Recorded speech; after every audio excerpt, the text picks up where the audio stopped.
Okay, hi Honeybunches, welcome back. It's been a while since my face was on, just drooling everywhere, this side of the camera. I really wanted to do this video outside, but it's really windy. I don't have a dead cat thing which like blocks the wind, and yeah, the light's all off. And anyway, I had a really nice idea of how this video was going to turn out, but I don't think that's going to be the case. So instead I'm just gonna do a super casual, everyone does this, rolling of they're choc orange truffles, and this is baobab powder, and it makes them really fizzy and they're really good, and I didn't take a picture of them because I'm gonna try and sell my food and have a little part-time job through that.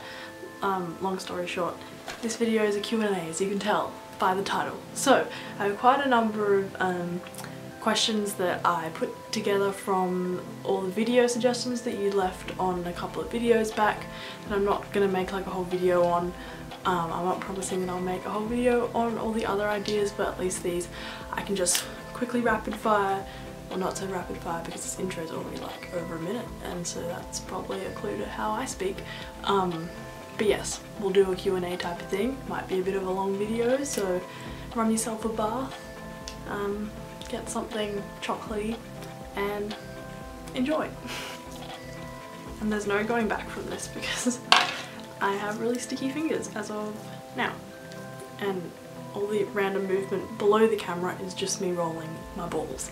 Okay, first question. Someone asked what are my top 5 foods, and I'm looking at the questions on this side of the camera, and the top 5 foods that I would love to eat every day are things like flaxseed, spinach, bananas, cashew cheese and lentils, but things that are more like what I eat every day because either some of them are expensive or just, I don't know, hard to incorporate, as probably more things like, well, cashew cheese because I'm really liking that at the moment, dark chocolate or some sort of like frozen slice that I've made that I have in the freezer, some vegan baked good, vegan parmesan, and oats. Ate a lot of oats. The next question is interesting places to visit in my area. So in the latest HBOT journal I made a vegan Melbourne food guide, so if you want food suggestions I recommend you sacrifice the price of a coffee for the HBOT journal. Otherwise, things that I like doing in my area, I like going to the beach when it's warm enough, and I think Melburnians are kind of some of the people who have pretty high standard for it being warm enough, because summers can get pretty hot, like 40 degrees Celsius on like heat wave times. So swimming at the beach when it's warm enough, or just like taking Harvey to the beach. These aren't really places that I would recommend visiting, but just things I like to do in my area. Well, I like going to the cinema, going to gardens, or new like photo taking opportunities that kind of match my aesthetic. Farmers markets, definitely.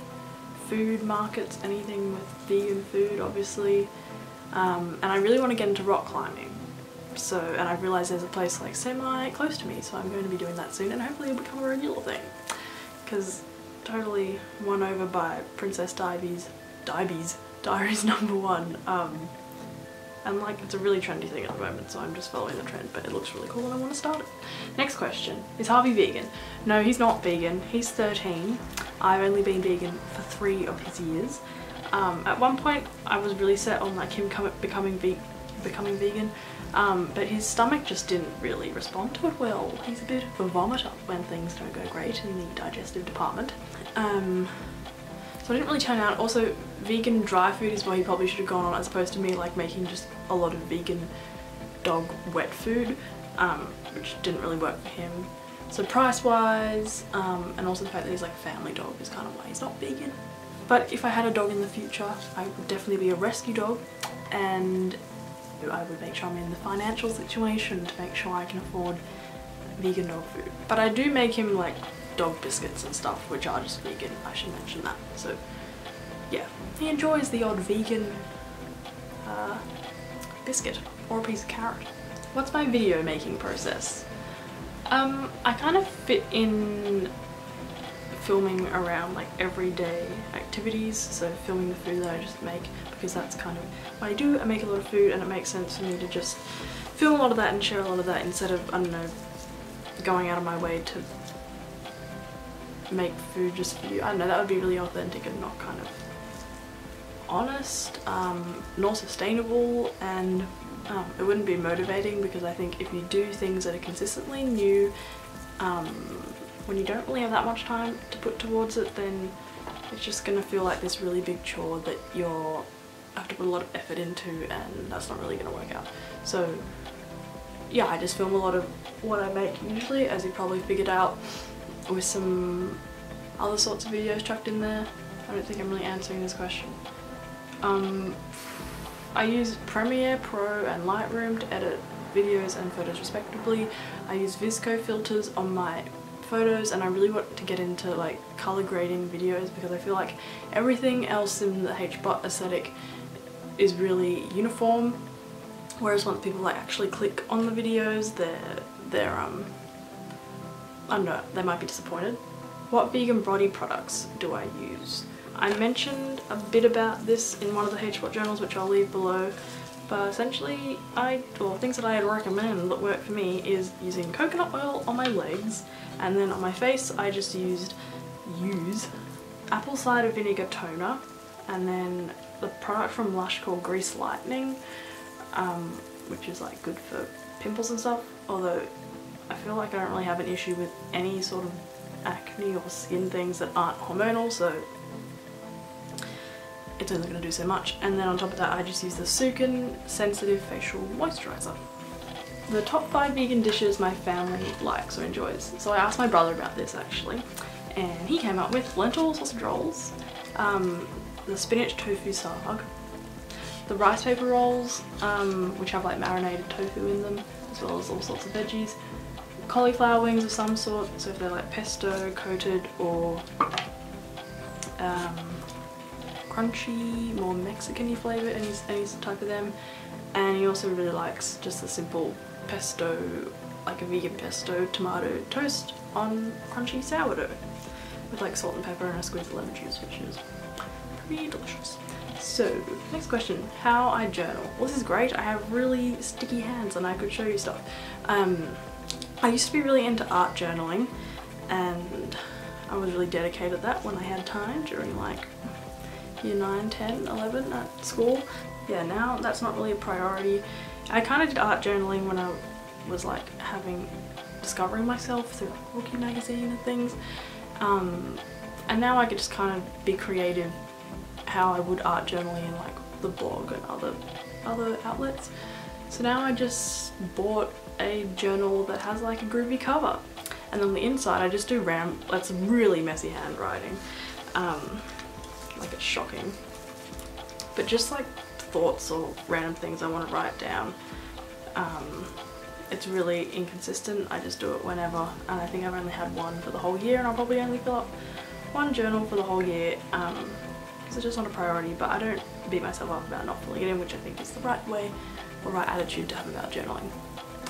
Next question, my favourite foods? Well, cashew cheese.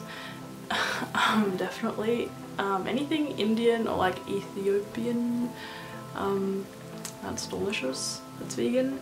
Avocado, I've been a huge fan of for my whole life. Fresh raspberries, I think are like the gift from the gods. And there was one other I wrote down. Oh yeah, spinach sag, because it's pretty good. With tofu and like potatoes in it. I don't think it's generally vegan if you buy it from an Indian restaurant, but you can make it your own. And I'll share a recipe soon, maybe not. No, I will. creative process behind the HBOT journal and videos. So this kind of flows on from the video making process video. So to talk a little bit about where I get my inspiration from, I kind of get it from other creative people, like on YouTube and just where creative people share their stuff. But what did I write down? I do kind of get a lot of my creative flow from just constantly brainstorming, and then you just kind of naturally ignore the ideas that suck and acting on those that are better. So that's what I do as like a consistent hobby. When I'm just waiting for a bus or something, I just open a notes page in my phone and write down a bunch of ideas. I'm just trying to write something down if it comes into my head and not let it pass, not let it get away. And specifically where I got the idea for the HBOT journal, well, I bought the Cam and Nina's monthly thing that they used to do. I was really inspired by that, and also just like Rookie magazine and like those girls' annuals, things like that. And I make the journals on PowerPoint, if you're wondering, which sounds super like amateur.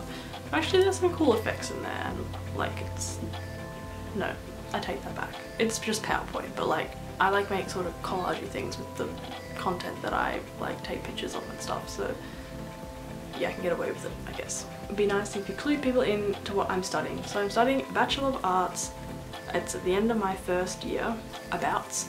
I have like 2 more weeks of semester and then exams, and then that's the end of the first year. I did take a gap year, that's why I'm like 2 years out of school as opposed to end of second year, because I didn't start straight away because I didn't really know what I wanted to do. And then in the Bachelor of Arts, this semester I've been studying ancient cultures, sociology, television studies, and magic science and spirituality, which is an anthropology unit. And I hope to major in film studies, which or film and television studies, I guess it's called, and then sociology as well, because they seem to like complement each other quite well.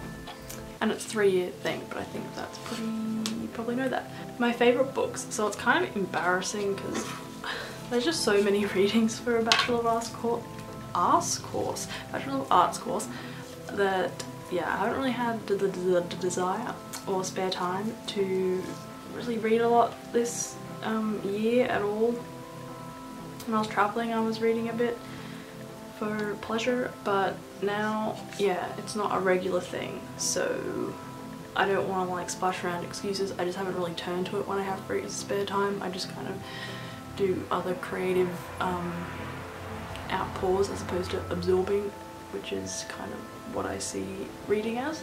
Yeah, and I used to, like, last year I read a lot of self-help books, and I'm just so over them. Maybe they like put me off reading a bit, because I totally think there's a point with self-help books that you've got to start helping yourself, and that just wasn't happening. So I'm a much more proactive person now, actually, since not reading self-help books or any sort of books. But one favourite book that I have off the top of my head is The Help. I really love The Help. This person wanted to know a lot about sort of favourite books, movies and music. So my favourite movies, my favourite film of all time, and sorry to be someone who just is going to say something that probably none of you have ever seen, which is really helpful, because I think people ask this question to sort of get a clue, why am I talking? Why am I speaking like this? And now my red button's flashing and I have fingers like this. I'm just going to stop, wash my hands, finish rolling, wash my hands, change the battery, and I'll be back.